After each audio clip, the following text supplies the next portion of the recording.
మేడారం జాతరకు ఏలయ్యింది? అమ్మా, 2 సంవత్సరాలు ఒకసారి నువ్వు నన్ను జాతర తీసుకొని పోతావు. అసలు ఈ సమ్మక్క సారక్క దేవతల మనుషుల 2 సంవత్సరాలకి ఎందుకు చేస్తారు? నా తల్లి, ఎంత మంచి మాట అడిగినావు బిడ్డ. సమ్మక్క ఎవరు, ఈ జాతర ఎట్లా చేసుకుంటారు, అసలు ఎట్లా మొదలైంది అంత చెప్తా నేను. అప్పట్లా మేడారం చుట్టుపక్కల ప్రాంతం అంతా ఓరుగల్లు రాజులైన కాకతీయుల పాలన ఉండేదట. అంతా అడవులే అయినా కరువు కాటకాలు వస్తే తాగనికి గుక్కిడు మంచినీళ్ళు గుట్ల ఉండకపోయేదట. అట్లా కష్ట నష్టాల్లో ఉన్న కోయదొరలు ఓనాడు వేటకు పోయిండ్రు. కోయదొరలకు అడవిలో ఒక అద్భుతం కానొచ్చింది. ఓ చిన్న పాప పుట్ట మీద వండుకొని ఏడుస్తుందట. ఆ బిడ్డకు కాపలాగా పులులు సింహాలు ఉన్నాయట.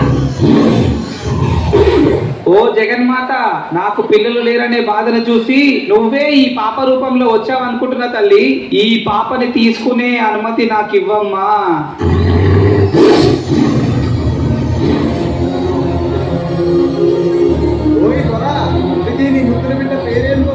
సమ్మక్క.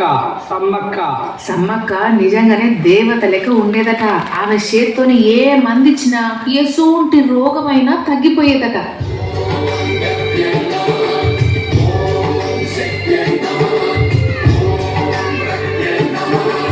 సమ్మక్క పెద్దగా అయినాక వాళ్ళ ఊర్లో ఉండే పగడిద్ద రాజుకిచ్చి పెళ్లి చేసిందట.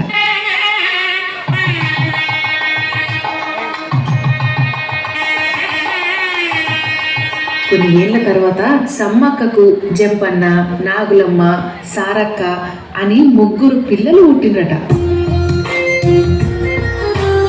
మరో పక్క పన్నుగట్టమని ఓరుగల్లు రాజైన ప్రతాపరుద్రుడు కబురు పెట్టిండట.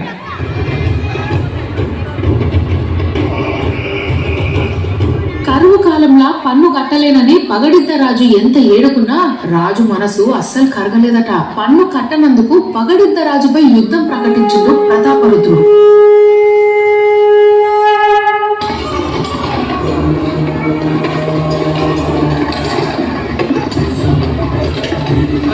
ఆయనను శత్రువులు చుట్టుముట్టి చంపేసింది.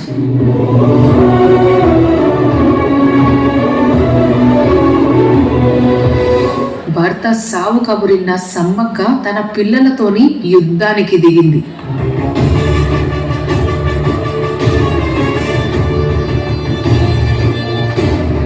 సమ్మక్క వేటకు శత్రువుల తలలు ఒక్కొక్కటిగా నేలకూలాయి. మరోపక్క సారక్క కూడా తన వీరత్వాన్ని చూపిస్తూ శత్రువులని మస్తుగా భయపెట్టిందట.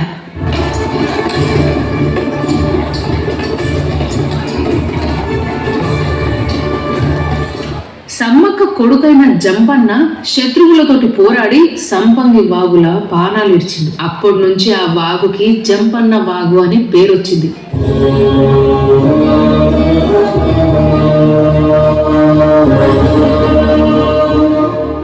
సమ్మక్క సారక్కలు ఉన్నంత వరకు ఈ యుద్ధం గెలవమని శత్రువులకు అర్థమైంది. దాంతో సమ్మక్క సారక్కను వెనక నుంచి ఓడిచిండ్రు.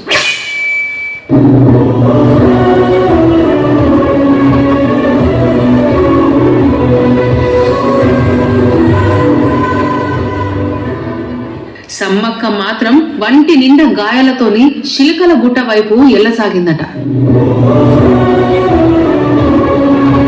తనని ఎత్తుక్కుంటూ వెళ్ళినళ్ళకి మాత్రం సమ్మక్క కనబడలేదు. బదులుగా చెట్టు కింద కుంకుమ బర్నిలాగా కనిపించింది.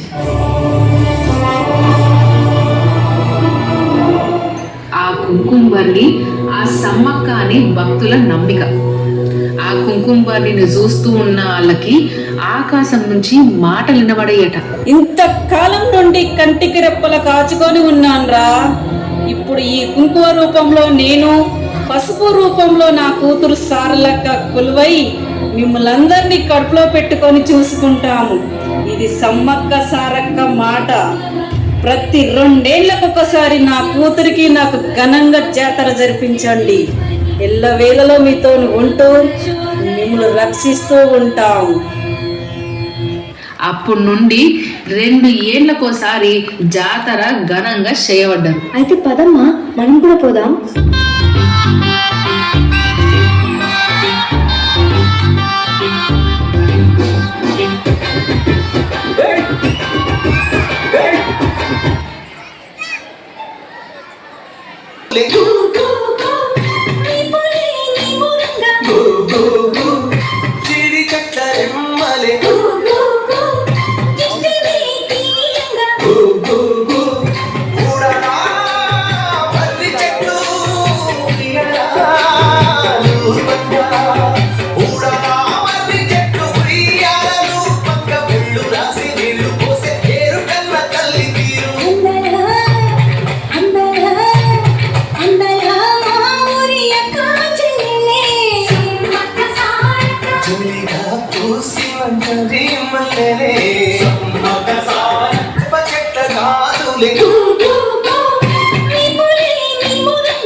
రెమ్మలే